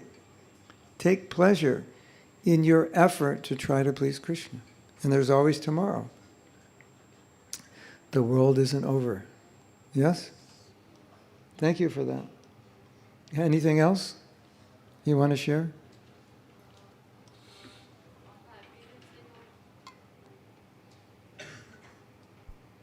Occasion of Advaita Acharya's appearance day, you told that the incarnation of Brahma and Shiva also said that in Kali Yuga people, I cannot manage. So he called Mahaprabhu to incarnate for the Kali Yuga people. And also you said that we should feel that we are fortunate because and we should appreciate this opportunity, because if we miss it, we will get it after 8 billion. 6 million 640 million. 400 640 million. 640 million years. So we have to appreciate what we have got right now. Yeah. It's a very heavy purport Prabhupada wrote. If you don't get Mahaprabhu's mercy, you may have to wait 640 million years to get it again. If that doesn't wake you up, like, I don't know what would, you know, because that's like, you know. My dear devotees, you're in the right place at the right time. And if you take your Krishna consciousness seriously, if you take, okay, this is another problem. I don't know if I talked about this morning, but I think I talked about it in another temple. That a lot of us take our material lives with more intention, devotion, energy, and determination than we take our spiritual lives. That's backwards. Don't you think that's backwards? Like, you know, if I have a choice of being materially successful or going back to Godhead, it should be an easy choice. It's not that you shouldn't be materially successful, but there's something a little strange about being more determined materially than we are spiritually. There's something has to be balanced in our life, because the opportunity to be materially successful comes in every life. The opportunity to go back to Godhead in one life and meet a pure devotee like Srila Prabhupada and be born 500 years after Mahaprabhu is extremely rare. So it doesn't make sense to in any way compromise or sacrifice that for material gain, does it? And so I've noticed, like in America, the Indian community is the wealthiest minority in America. I don't know about Europe, but probably the same. And that means the people who make it to America in many cases are the top students, the top people in India, and they come there. And often I tell them, I say that I know for you to be in America and be gainfully employed, you've got to be pretty determined and pretty controlled, and you must have worked really hard to do this. Why don't you work that hard for Krishna consciousness? They're not working that hard for Krishna. They're working, yeah. So that's something really important. Really, really important. Because Prabhupada would, one time Prabhupada said, and it's quite interesting what Prabhupada said. He said, in every life you've taken from Krishna, every single life, we just take. He said, why don't in this life you give back? Because that'll be something you've never done in the whole time you're in the material world. You never gave back. Why not in this life give back? And then another thing he said, you've had so many lives, you've done so many things, why don't you give this one life to Krishna? And if it doesn't work, you'll get another life. Then you can go back and do whatever you want. So it was kind of, in a sense, like, is he serious? Does he mean, but his point was that it's rare. And what are you giving up? It's just one out of unlimited numbers of lives. Try it and see. Give it to Krishna with enthusiasm. It's really, really unfortunate if we take the Krishna consciousness, but we don't take it deeply, because then we don't experience it. And then it becomes really difficult to do it. And I'm sure we've all, from time to time, have had that experience that I'm not tasting the nectar. And when I'm not tasting the nectar, it's very difficult. And really we're making it difficult on ourselves, because we're living in a way that we're not able to taste the nectar. Maybe we're not associating well. Maybe we're not reading. Maybe we're not chanting well. Maybe material attachments are controlling us. And then we don't experience the nectar of Krishna consciousness. And then we suffer. And we're causing our own suffering. So I would request you, be kind on yourself. Like, take Krishna consciousness enough that you're satisfied, that you experience the bliss of Krishna consciousness. Take your holy name well enough so that every morning when you chant, it's an amazing experience. That's being kind on yourself, don't you think? Some of you may have attended our course on self-care. In my lectures on self-care, I make a statement, and I'm going to make it today, that taking the time and making the effort to chant good rounds, I believe, is the highest form of self-care, the highest form of self-love you can give yourself. Because if you do that, everything good will come from that. And we are the ones that have to do it. We have to actually do it for ourselves. Nobody can do it for you. Your guru can't do it for you. Prabhupada can't do it for you. They can only guide you to what you have to do. And so, what a benevolent form of self-care to take the holy name and chant it properly. You're doing yourself the greatest good. And What can be a greater form of self-harm than shnick, shnick, mom, mom? Think about it. We're harming ourselves, we're depriving ourselves of the strength and the nectar that comes through the holy name. So we have to be our own well-wishers. We have to be our own blessers. We have to bless ourselves. You can bless you always want the blessings of others. You can bless yourself as well. You can bless yourself with properly chanting, right? And so that's the greatest form of self-care, self-love you can give yourself, is take the holy name properly. Yes? Anything else? Anyone else want to share from this morning? Yes? You were also sharing about the shadow holy name. Yeah. That is good. The shadow holy name. You were saying that how when we just have when we feel that Maya is too strong, that's because that day in the breakfast we had shadow chanting. Yeah.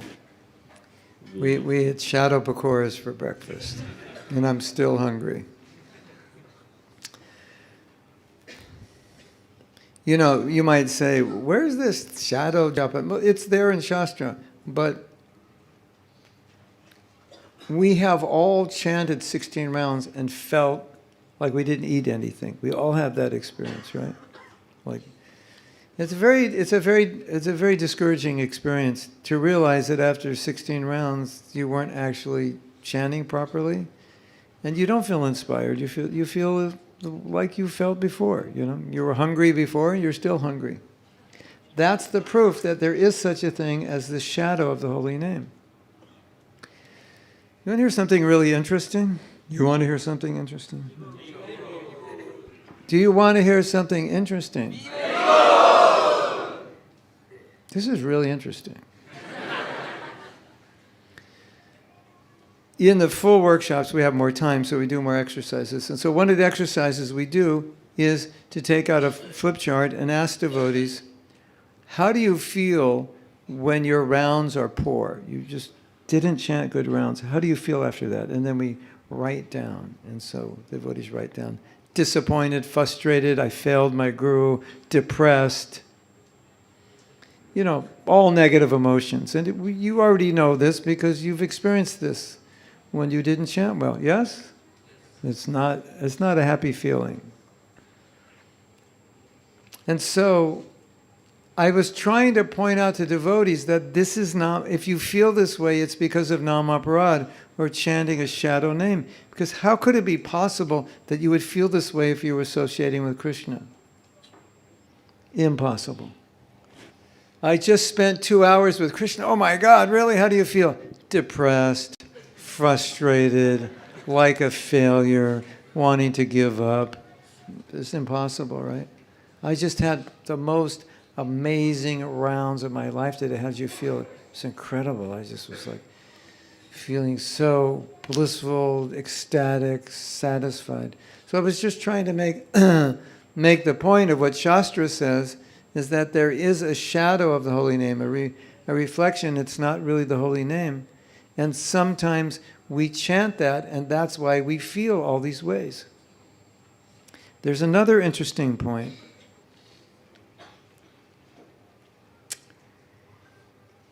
If we want to effectively share the holy name with people, and specifically if we want to help people learn how to chant well, learn how to chant properly, learn how to taste the nectar of the holy name, how important is it for us to be doing that? It's extremely important. How can you convince somebody of the importance, genuinely convince them of the importance of chanting, if you don't experience that yourself? And so one of the most important things we have to do in this movement is teach people how to chant without offenses. Like what I said this morning, you should just give that to every person when you give them the beads. Say, watch this lecture. That should be the first thing they hear, right? And that should be how we're chanting every day. We have to be acharyas, nam acharyas. That's so important. And if we are not experiencing the nectar of the name, how can you communicate that? Like, did you ever try to tell somebody something is really good, but you don't believe it, or you don't experience it? It's a very weird thing. It's just, there's nothing in your physiology or your face that shows that you like what you're saying you like. Chant Hare Krishna and make you happy, and you're chanting Hare Krishna and you're bored. And you're trying to tell people chant Hare. It's not going to communicate. It's impossible to communicate, unless you're a good actor. You'll have to act it out. So these two things are extremely important.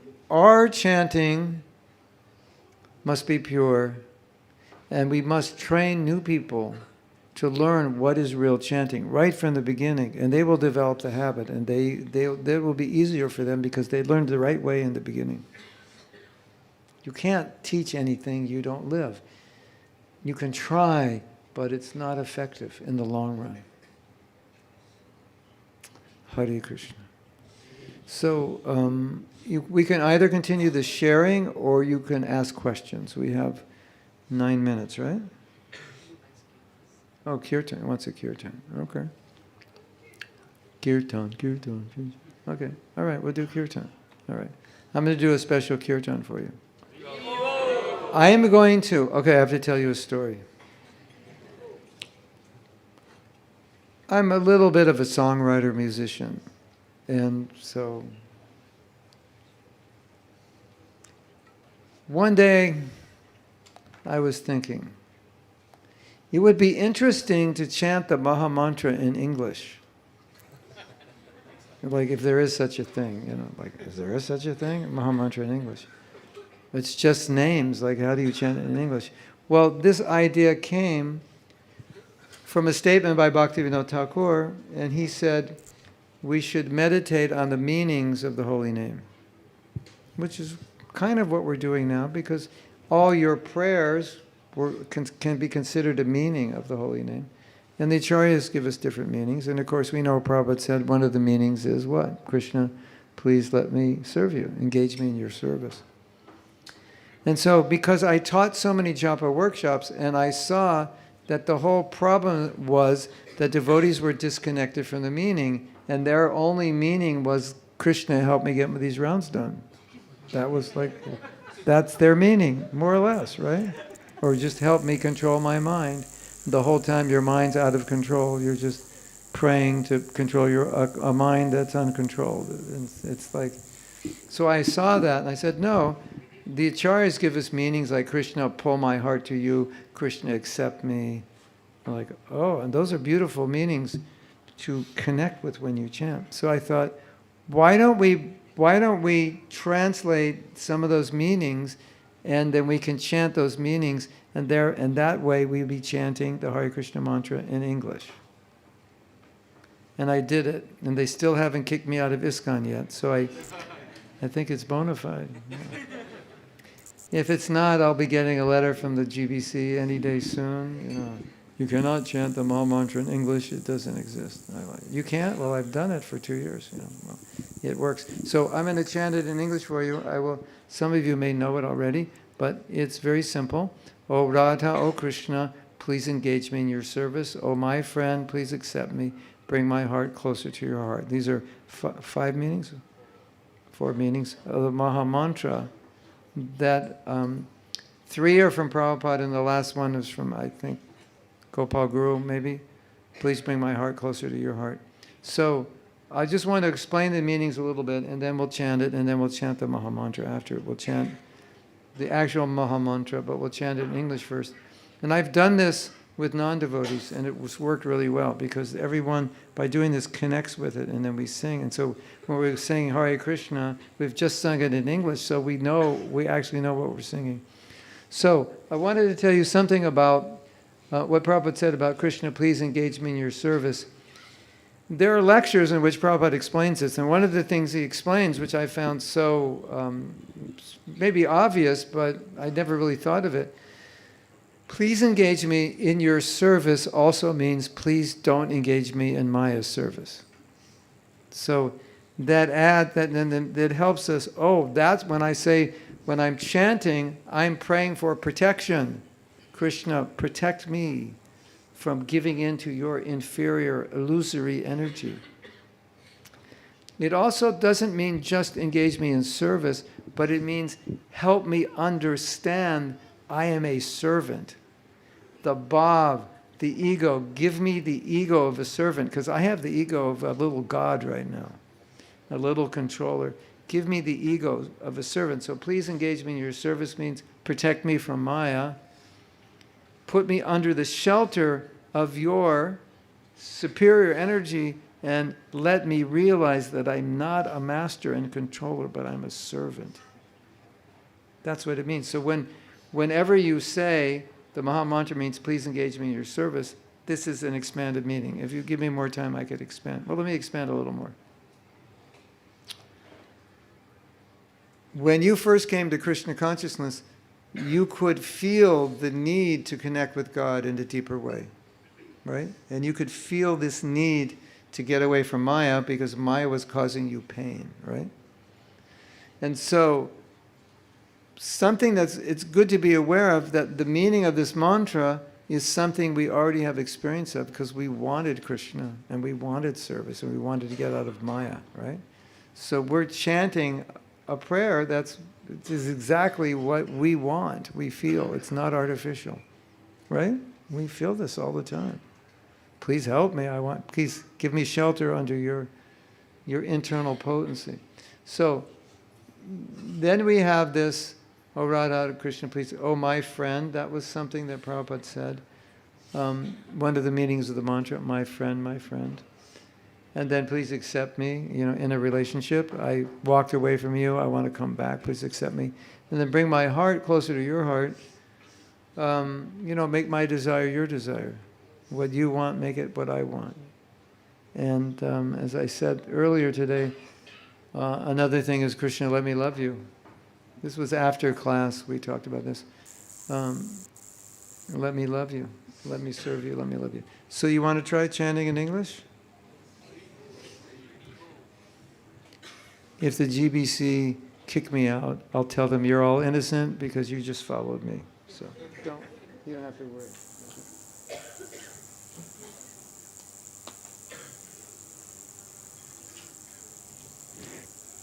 So I will sing it. O Radha, O Krishna, please engage me in your service. O my friend, please accept me. Bring my heart closer to your heart. And we'll do it for a while. And then as soon as you pick up on it, we'll just sing it all together. And then I think you will see when we chant the Maha Mantra, we've set ourselves up to connect to the meaning, and it's going to be a very beautiful experience. Are you ready? Are you enthusiastic? Vivo.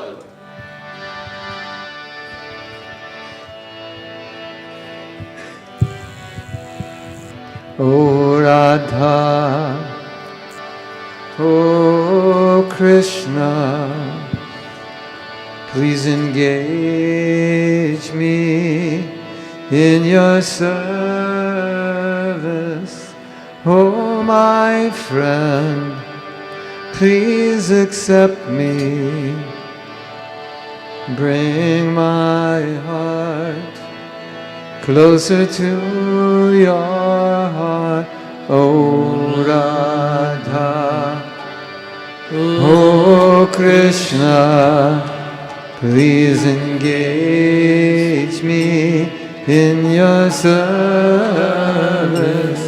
Oh my friend, please accept me.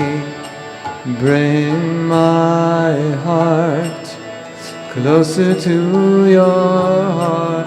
O Radha, O Krishna, please engage me in your service. Oh my friend, please accept me. Bring my heart closer to your heart. O Radha, Oh Krishna, please engage me in your service. Oh my friend, please accept me. Bring my heart closer to your heart. Oh Radha, oh Krishna, please engage me in your service. Oh my friend, please accept me. Bring my heart closer to your heart.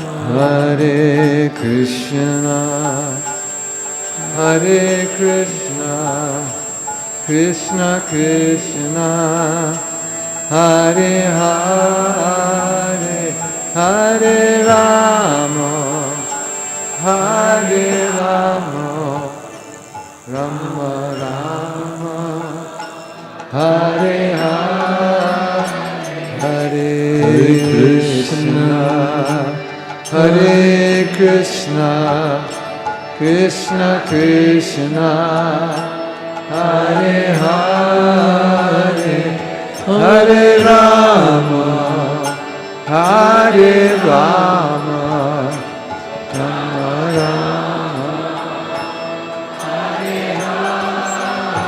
Hare Krishna, Hare Krishna, Krishna Krishna, Hare Hare, Hare Rama, Hare Rama, Rama Rama, Hare Hare,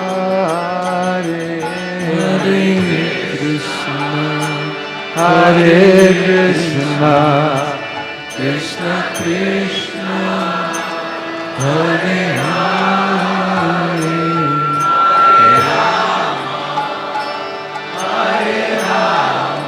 Vivo.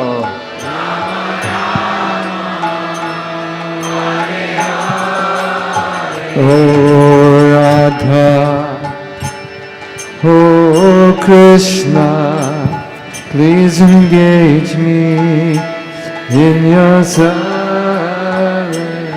Oh my friend, please accept me. Bring my heart closer to Haribo. Hare Krishna, Hare Krishna, Krishna Krishna, Hare Hare, Hare Rama, Hare Rama, Haribo. Hare Krishna, Hare Krishna, Krishna Krishna, Hare Hare, Hare Rama, Hare Rama, Rama Rama, Hare Hare, Hare Krishna, Hare Krishna, Krishna Krishna, Hare Hare, Hare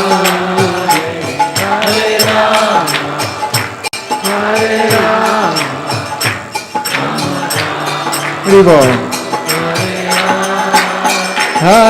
Hare Rama, Hare Hare Krishna, Krishna Krishna, Hare Hare, Hare Ram, Rama Rama, Hare Hare, Hare Krishna, Krishna Krishna, Hare Hare, Hare Ram, Hare Krishna, Krishna Krishna, Hare Hare, Hare Ram, Rama Rama, Hare Hare,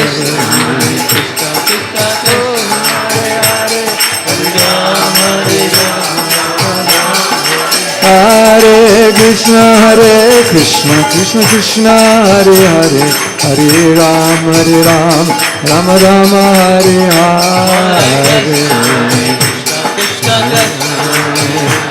Hare Ram, Hare Rama, Hare Krishna, Krishna Krishna Krishna Hare Hare Hare Ram Rama Rama Hare Hare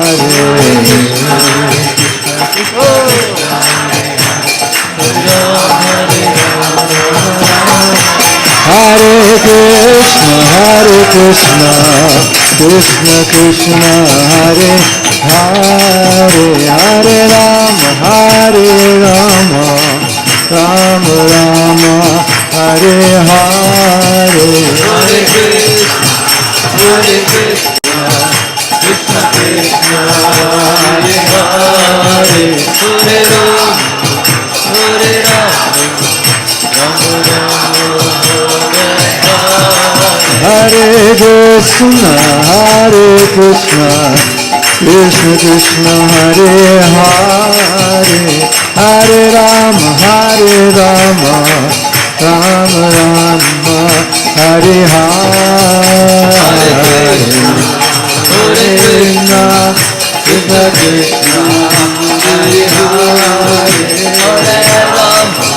Hare Rama Go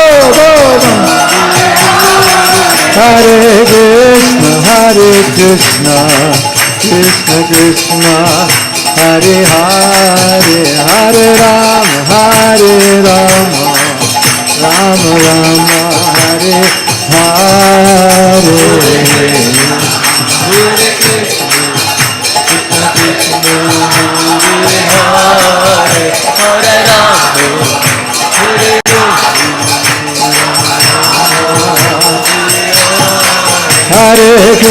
Hare Krishna Krishna Krishna Hare Hare Hare Rama Rama Hare Hare Hare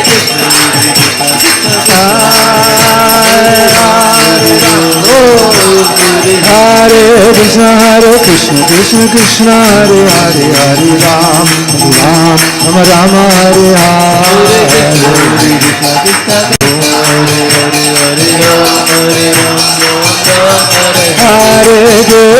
Hare Krishna Krishna Krishna Hare Hare Hare Rama Rama Hare Hare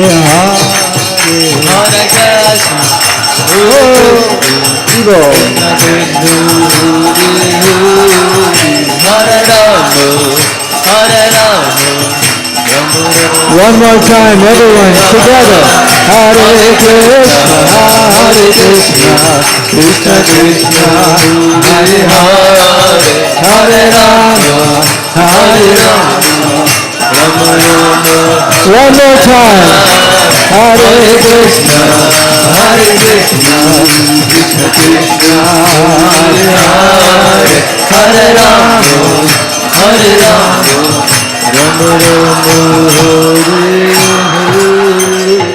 Everyone together, Hare Saboliye Krishna, Hare Krishna, Krishna Krishna, Hare Hare, Hare Rama.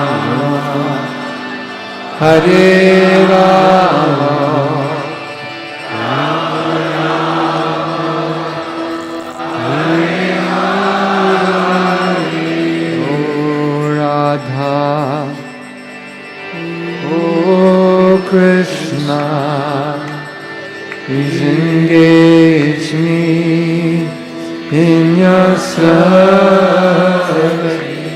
Oh, my friend, please accept me. Bring my heart closer to your. Bring my heart. Bring my heart, bring my heart closer to your heart. Bring my heart, bring my heart, bring my heart closer to your heart. Bring my heart, bring my heart. Bring my heart closer to your heart. Bring my heart, bring my heart, bring my heart closer to your heart.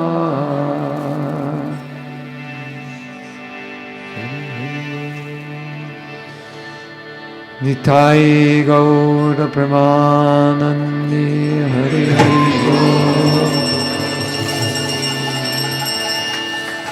Srila Prabhupada Srila Advaita Acharya. Whatever I said today, whatever was good, it was Advaita Acharya's mercy. It's just I really feel his mercy today. And I just wanted to wish you wonderful Japa tomorrow. Wonderful. And we'll be here at what time? 7? We'll begin tomorrow again at 7:30. Hare Krishna. I'd like to thank His Grace Mahatma Prabhu for sharing his wonderful reflections and realizations with us. Also, the books that Prabhuji has written on Japa, if you want to improve your Japa and understand more on it, please, there's a table put outside. Kindly buy the books from there.